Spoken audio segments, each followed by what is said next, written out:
তো মোৰ last question হ'ল মানে আপোনাৰ ময়ূৰমুখ এক্সামিজ ইউটিউব চেনেলৰ পৰা লাষ্ট মান্থ আপোনাৰ ইনকাম কিমান আহিলে? মই বিকি, আপোনালোকে চাই আছে অসম বিকিছে ইউটিউব চেনেল।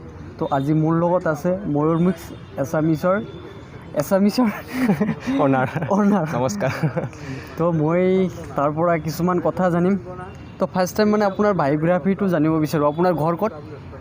মোৰ ঘৰ এতিয়া ৰঙিয়া বুলি ক'ব লাগিব। ৰঙিয়াৰ পৰা প্ৰায় অকণমান সোমাব লাগে, 18 কিলোমিটাৰমান। আমাৰ এইখিনি বাৰাংহাটী গড়পুত বুলি কয়। তাৰপিছত মোৰ নামটো ক'ব লাগিল। মোৰ নাম হ'ল মানস প্ৰতিম বৰুৱা। এনে মোক বহুতে ময়ূৰ বুলি জানে, ময়ূৰ মানস বুলি জানে। তাৰপিছত মোৰ জন্ম হৈছিল 1997 চনৰ 11 অক্টোবৰ। গ'লেই আৰু এইখিনি আৰু। পিছে মা দেউতাকৰ নাম? মোৰ মাৰ নাম উষা বৰুৱা কলিতা, দেউতাৰ নাম স্বৰ্গীয় ধনেশ্বৰ বৰুৱা। পিছে এই আপোনাৰ ঘৰত মতা নামটো কি? ঘৰত পাপু বুলি মাতে, পাপু। তো স্কুল কলেজ কিমানলৈ কৰিছিলে, শিক্ষাগতা কিমানলৈ কৰিছিলে আপোনাৰ? লাষ্ট কোৱালিফিকেশ্যন ন? হয়, মোৰ গ্ৰেজুৱেশ্যন কমপ্লিট হৈছে 2018ত। হয়। সেইটোৱে।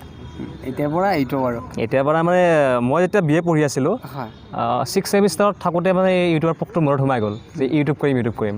তাৰপিছত মানে BA কমপ্লিট নহওঁতে আৰু তেতিয়াৰ পৰা ইউটিউব কৰিছোঁ আৰু বৰ্তমান সময়লৈকে কৰি আছোঁ আৰু। তো মোৰ লাষ্ট কুৱেশ্যন হ'ল মানে ৰিলেশ্যন ছিংগেল নে মিংগেল আছে এতিয়া?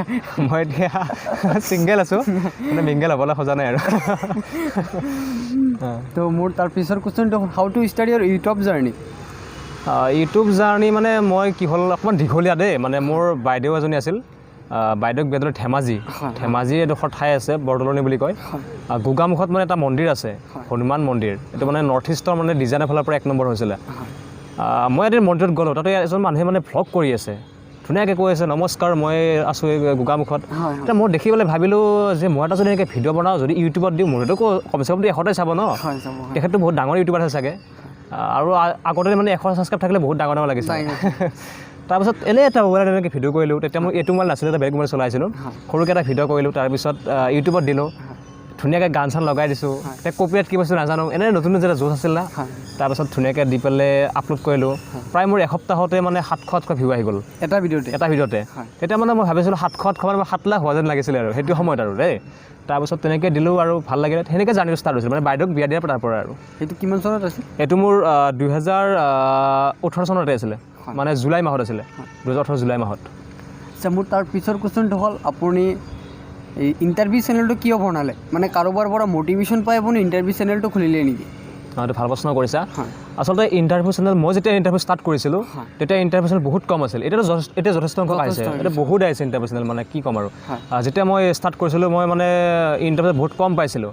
ভাবিছিলোঁ যদি মই এনেকৈ দুজন ব্যক্তিৰ সাক্ষাৎকাৰ ল'ব পাৰোঁ, অকণ বায়োগ্ৰাফি লাইফষ্টাইল দিব পাৰোঁ, মোৰ কাৰণেও ভাল, মই জানিলোঁ লগতে অডিয়েঞ্চেও জানিলে। আৰু মই ইণ্টাৰভিউ চেলিব্ৰিটি কৰাৰ উপৰিও তোমালোকে গমেই পোৱা নতুনকৈ এটা মই প্ৰতিভা মানে বিকাশ কৰি আছোঁ। আমাৰ সমাজত যিবিলাক সুপ্ত প্ৰতিভা আছে মই মানে সেইবিলাক বিকাশ কৰি আছোঁ। চাব গ'লে মই ইনস্পায়াৰ্ড তেনেকৈ কাৰোৰ পৰা হোৱা নাই, নিজে ভাবিছোঁ যে ইণ্টাৰভিউ চেনেল নাছিল কাৰণে খুলিছোঁ আৰু তেনেকুৱা। আচ্ছা, মোৰ তাৰ পিছৰ কুৱেশ্যনটো হ'ল সকলোৱে গম পায় আপুনি 2টা চেনেল একেলগত কাম কৰিছে, 2টা চেনেল। সময় কেনেকৈ দিয়ে আপোনাৰ 2টা চেনেলত? সময় এটা চেনেলত সময় দিব পৰা নাই। হয়, বহুত কষ্ট হয়। আৰু এতিয়া তুমিয়ে গম পোৱা ইণ্টাৰভিউ বহুতে কয় ইউটিউবটো বহুত সহজ বস্তু, তোমালোকে গম পাইছা কিমান কষ্ট হয়। এতিয়া বিকি বহুত বেলতলাৰ পৰা মোক ৰঙিয়ালৈ লগ ধৰিব আছে, কিমান এটা কষ্ট আমাৰ তেনেকুৱা কষ্ট হয়। আমি ইয়াৰ পৰা ৰঙিয়া গুৱাহাটী যাব লাগে, নগাঁও যাব লাগে, আপাৰ আছাম লয়াৰ আছাম চব ঘূৰিব লাগে। সময় মানে কি হয় কেতিয়াবা মানে সময় অকণমান খেলিমেলি লাগি যায়। তথাপিতো মানে যেতিয়া খুলিছোঁ যেতিয়া অডিয়েঞ্চক, যেতিয়া পৰিয়ালটো আছেই মোৰ, গোটেই ইউটিউবৰ যিটো পৰিয়াল আছে, পৰিয়ালখন মানে কৰিব লাগিব। সেই গতিকে মানে সময়টো নিমিলে তাৰ মাজতে মানে কিবাকৈ মিলাই পেলাই 2টা চেনেল মানে চলাবলৈ চেষ্টা কৰোঁ আৰু। তোমাৰ এডিটিঙৰ সময়টো আপুনি কেতিয়া দিয়ে? ৰাতি নে? মোৰ ৰাতি 2টা বাজি যায় কেতিয়াবা এডিটিং কৰোঁতে। দিনত শ্বুটিং কৰি আহি ৰাতি যদি পিছদিনা ভিডিঅ' দিব লগা থাকে ৰাতি পুৰা এডিটিং কৰোঁ। 2-3টা বজাৰ ৰেকৰ্ড আছে আৰু। তো এডিটিং আপুনি কিহৰ এডিটিং কৰে? মোৰ কাইন এপছৰ কথা হৈছে নেকি? মোৰ কাইন মাষ্টাৰ আছে, পাৱাৰ ডাইৰেক্টৰী, ফিল্মতো ইউজ কৰোঁ। কিন্তু মেইনলি কাইন মাষ্টাৰ বহুত ইজি হয়, তাতে মই বেছি ব্যৱহাৰ কৰোঁ। কাইন মাষ্টাৰটো বহুত মজা ইউজ, বহুত ইজি। তো মোৰ লাষ্ট কুৱেশ্যন হ'ল মানে আপোনাৰ ময়ূৰমুখ এছামিজ ইউটিউব চেনেলৰ পৰা লাষ্ট মান্থ আপোনাৰ ইনকাম কিমান আহিলে ইউটিউবৰ পৰা? লাষ্ট মান্থ আচলতে ইনকাম তেনেকৈ ক'বলৈ অকণমান দিগদাৰ বা গাইডলাইনছলৈকে ক'ব নালাগে দেই।